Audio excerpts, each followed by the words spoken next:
Hey there, Griff Hamlin here. Welcome and thanks for joining me today.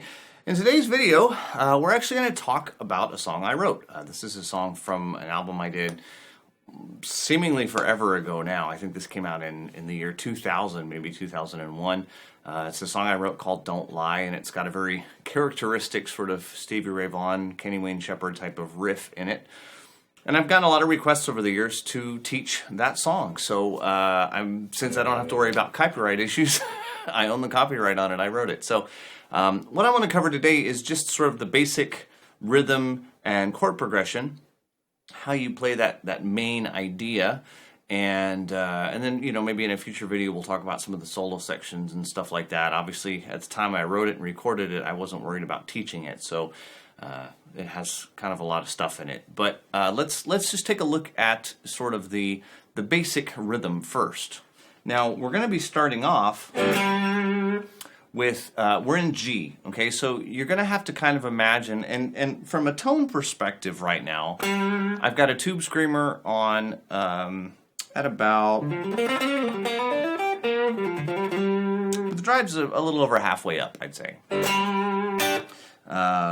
Tones kind of in the middle, and, volume, I'll say unity.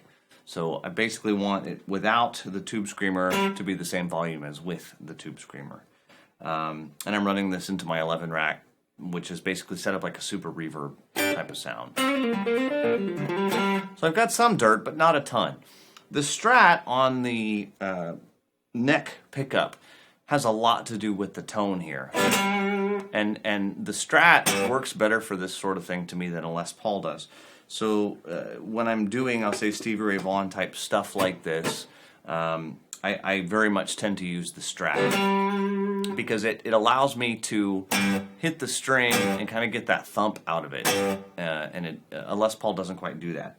So what we're going to do is go through, start at the 5th fret of the 4th string, 5th fret of the 5th string, 3rd fret of the 4th string. And then that I'm barring the 5th fret on the top 3 strings and then the 3rd fret.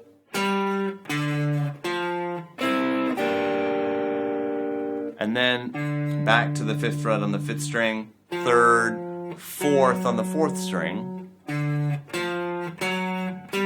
Now I know I'm playing this really blocky, bear with me.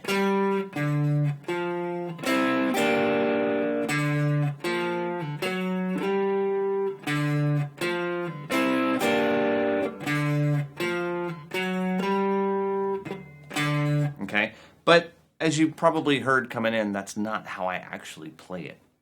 So while those are the notes, the approach to it is very heavy.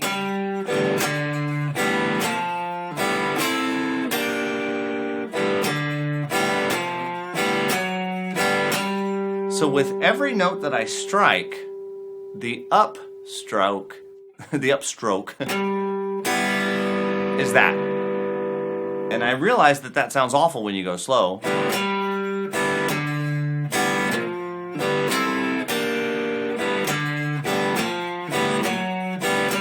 But if you go up to speed,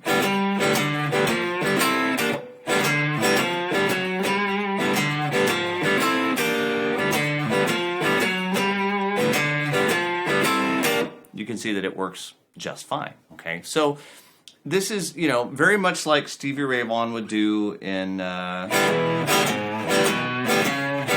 where it's just being used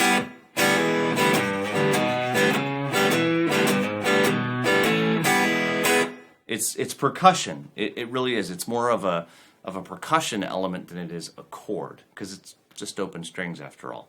Okay, but it does add a lot to that sound. Kenny Wayne Shepherd, let's see.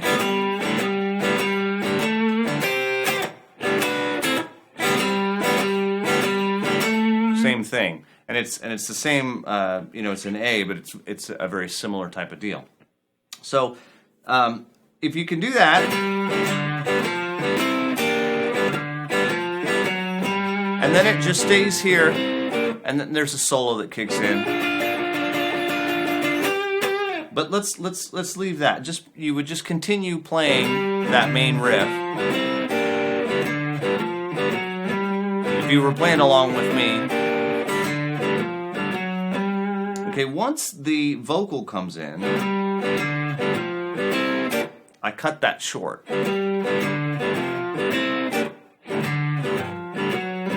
And I lighten things up. So I back off my volume a little bit and just pick a lot lighter.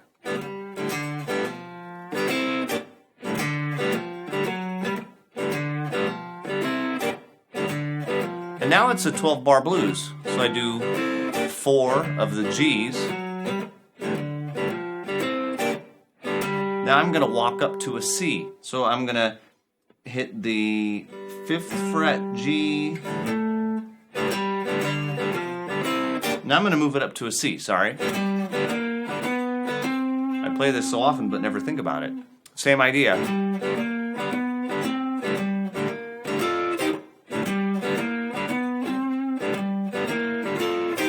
Now there's a walk down here. C, B, flat, A. So that's 10th, 8th, 7th fret on the 4th string, and then we're back to the G for 2 more times. The very last one, I don't hit the 4th fret. I hit I don't hit the 4th fret. I hit the 5th. I want to finish it out because my turnaround is an E flat 9 chord. E flat 9. D7 sharp 9. So it's that flat 6 turnaround. Back to the G. And then I tag it again. E flat 9, D7 sharp 9, and back to the G.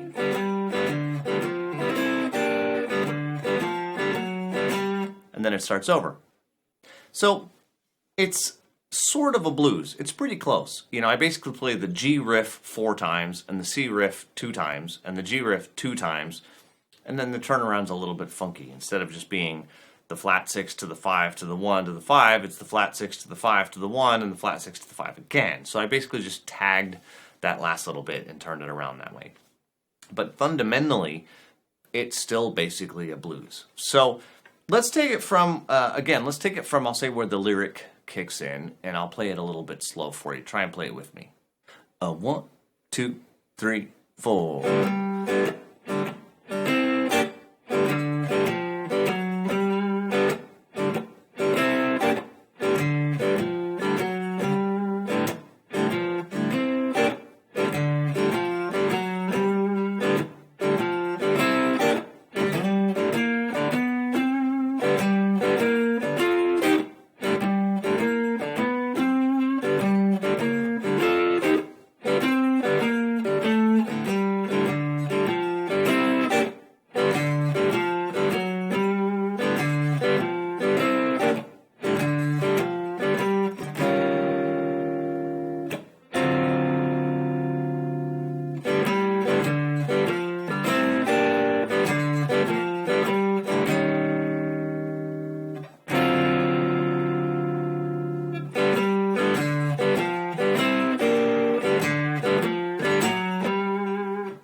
And that's basically the entire tune.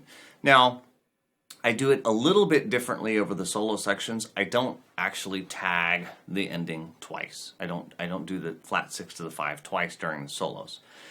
At the very end of the tune, I do the flat 6 to 5, and then instead of tagging it again the same way, I do A flat 13 to G7 sharp 9. Or you can play it up here.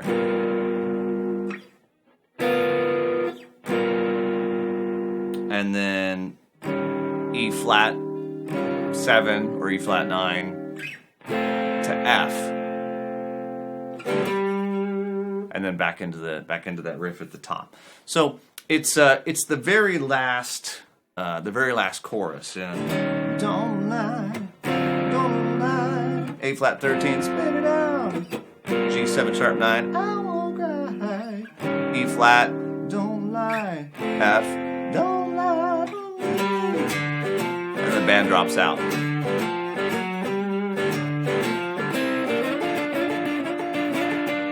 And that's, you know, that sort of standard blues lick there. 7th fret and 6th fret. 7th on the 3rd, 6th on the 2nd string.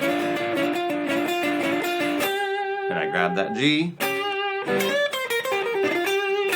And then I never play it the same way once, as Mark likes to say. So the solos are, you know, obviously, you know, have fun with those. It's all in G minor.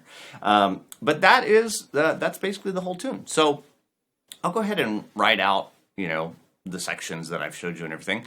If you want to play along, there's plenty of recordings out there. I'll see if I can't point you to one near this video, and hope you dig it. You know, like I said, a lot of people ask me for this. I never really imagined that people would want to learn the songs I wrote, so that's kind of fun for me, and hope you dig it. Hope you play it a little bit and have some fun with it. I'll talk to you soon.